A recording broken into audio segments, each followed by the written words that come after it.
Hi, better you. Ambika Devi here. It's Health Month.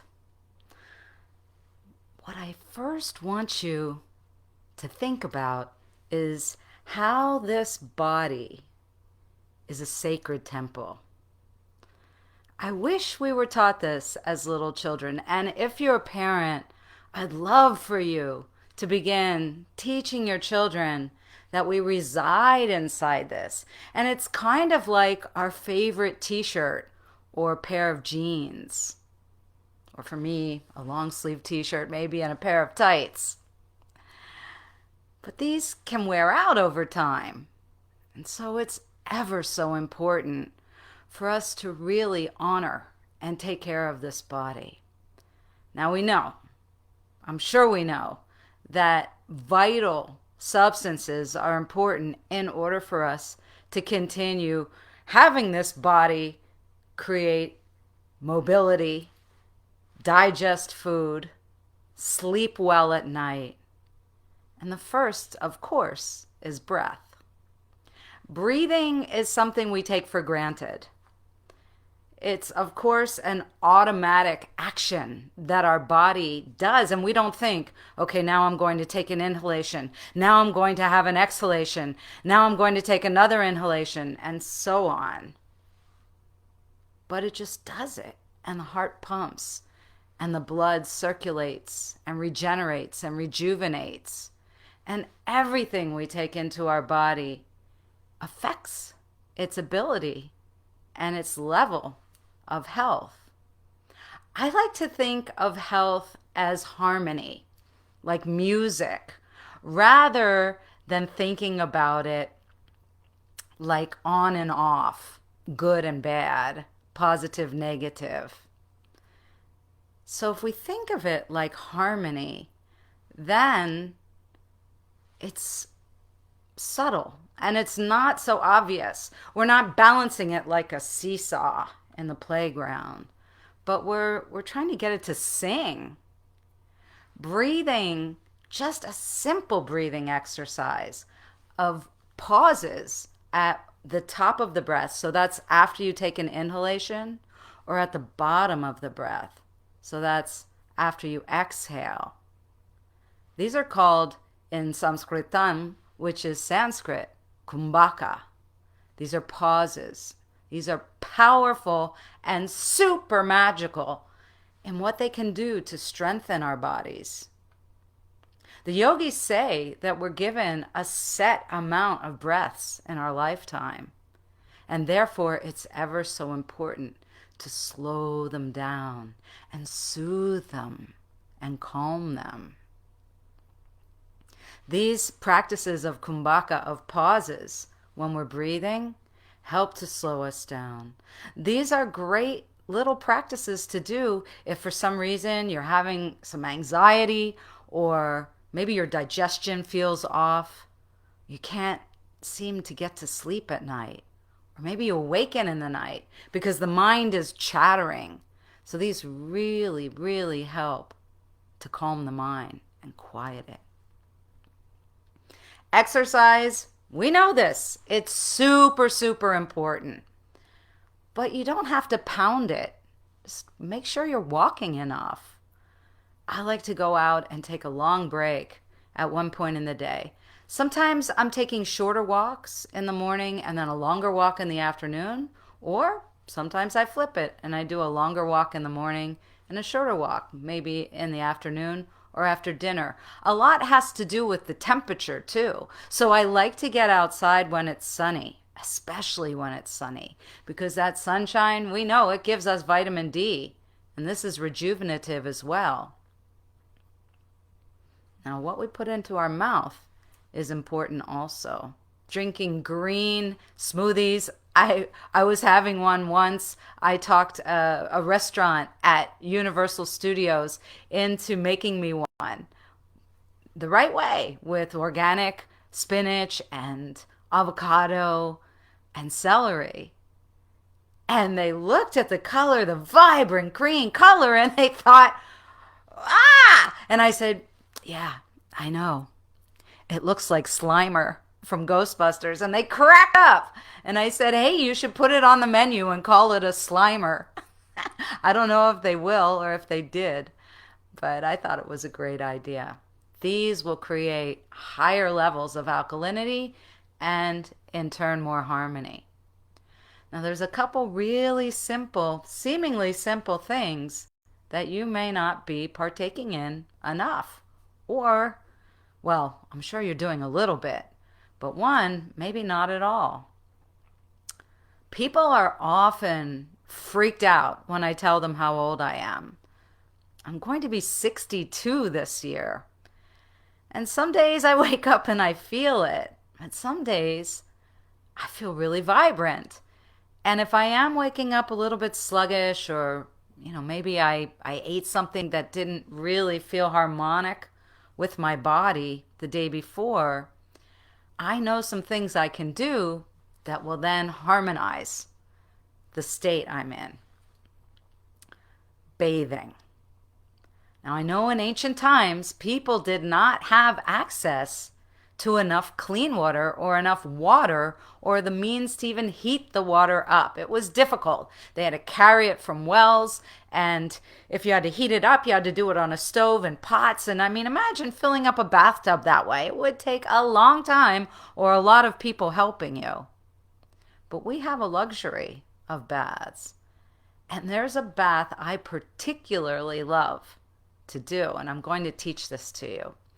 I take a quart of hydrogen peroxide. Now, actually, I use strong level hydrogen peroxide more than you can get in the store. You can get food grade, so I don't have to put an entire quart because that's been watered down.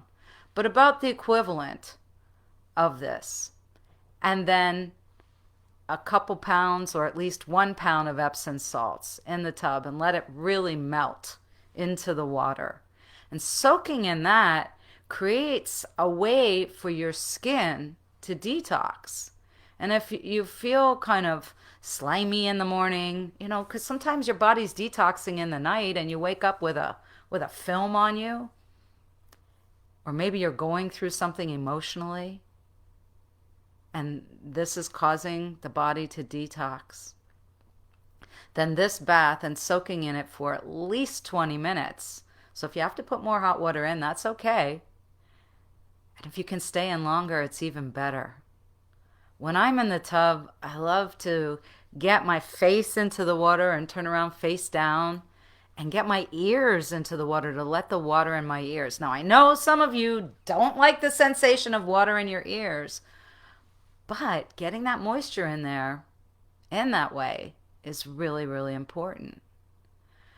One of the things that causes bodies to wither is just like with a plant when it's too dry. So it's so, so important to do this. Now, depending on your constitution, you might want to use my next suggestion before you bathe or after. It really depends. Some of us are naturally oily. I am a bit more moist. In Ayurveda, there are 3 distinctions of body types and what they have a propensity for. Vata has more air and space. Pitta has more fire and water. And Kapha has more water and earth. Now, we all have these. They're called doshas. These are energies in our bodies and potentials, and we have them in different balances. So one is more dominant by nature and another subdominant. That doesn't mean we don't have the third. And more rare, there are those of us who have all 3 where they're kind of always in a harmony dance together. And they're called tridoshic. If you have a tendency towards more space and air, then you need more moisture.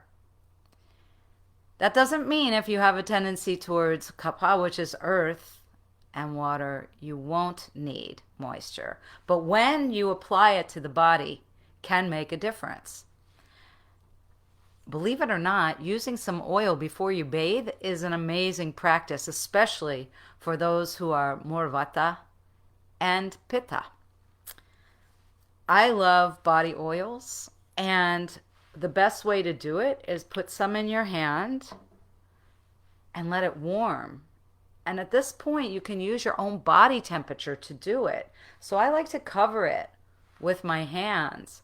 And at this point, this is when you can think about blessing this sacred temple that we live in. You see, your skin is related to the lungs. And if we look into traditional Oriental medicine, we see that the lungs are the mother of the large intestine.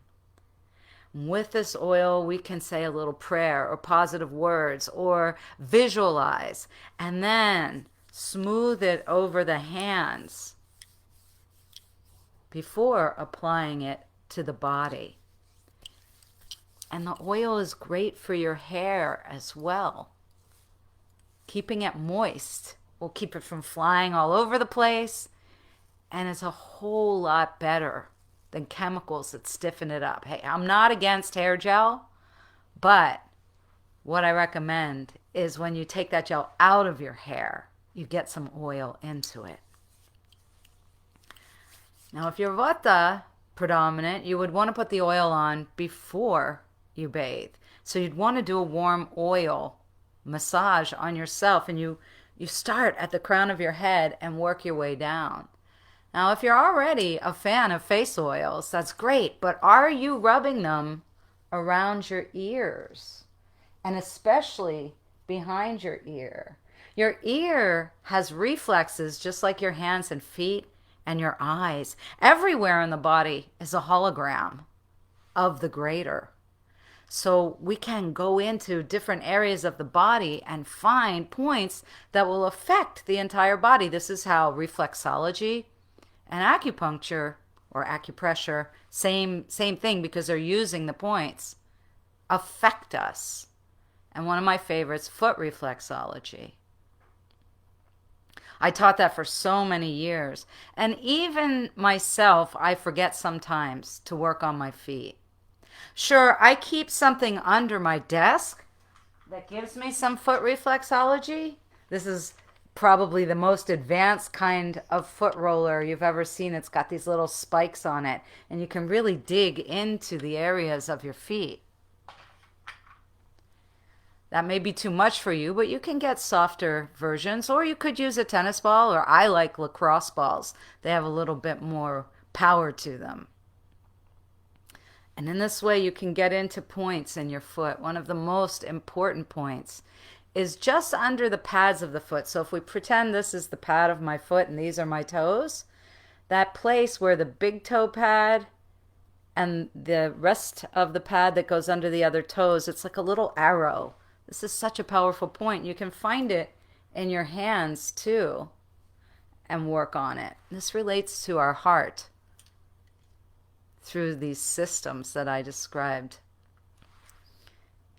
And you'll find that this is calming and soothing.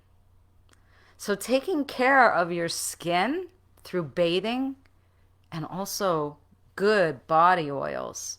You could use the things from your kitchen. Actually, your kitchen is your best pharmacy. So much better than things that are created synthetically. Use your kitchen or the ideas from it when you're looking for products to use on your skin and hair. So if it's got things you would eat in it, then that's good to use on your skin. Start treating your skin like it's your digestive system, because it is. How interesting that the lungs, which take in that vital energy of breath, are the mother, and the child is the large intestine, which carries out all the debris that the body doesn't want to use. If you begin to make these changes, start to bathe more. If you can soak, great. If you don't have a shower, it's okay, but sometimes try and go and do that. And if you live in a very cold country like Estonia and the Baltics, Then sweats are great. Going into the saunas, you know how amazing that makes you feel. Those are such a gift.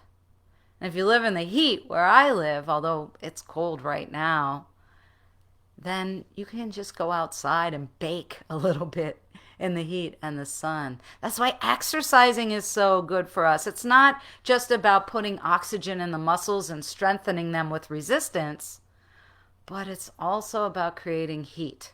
And heat is the vital energy. It's the power that we use for digestion. So we need to get warmth in the belly through certain types of herbs. If you're eating a lot of foods that make cold in the body, they're going to chill the digestion. So when it's really, really cold, how about some soup? And when it's really, really hot, then you can reach for something a bit more cooling. Now, if you're drinking smoothies all year round, that's okay. But then another trick is warm water. So if you're a tea or coffee drinker, what I'm telling you is have the water without the rest.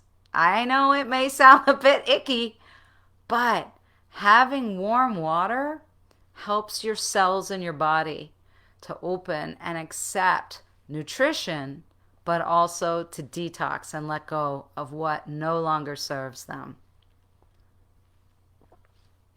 It doesn't have to be super hot, but if you like it hotter, that's okay. It's a lot less stunning to the body if you'll drink warm water. One of my other great health secrets is tongue scraping. Now, I've got a video which is about my oral and nasal healthcare routine. So you'll get to see all of the items that I use. I want to thank you all for joining me for this little bit of insight about health and holistic health. It has taken me a lifetime to gather this information, and for 21 years, I taught holistic health at the college level. I've done so much experimentation and exploration just on myself. And the most important thing is listen. Listen to your body. Quiet down, tune in, and shut the mind out. Remember what I talked about earlier about kumbhaka, those pauses in breathing? If you just do a few rounds of that, then you'll get a quieter sensation from the mind. And then you can go inside or just sense through touch what's going on in your body. One of my favorite things I'm going to leave you with is tuning into my dreams. Many ancient cultures had dream temples, and we live in one. We live in a temple that dreams. And they could decipher healing methods through dreams. This is something I became fascinated about as a child, and I still practice to this day. If I need an answer to a question, or I'm trying to figure out what would be right to create more harmony, then I ask my dreams as I'm going to sleep at night. So I wonder, what will your dreams tell you tonight? Thank you so much for listening all the way through. It's my pleasure to share some wisdom of the members with you.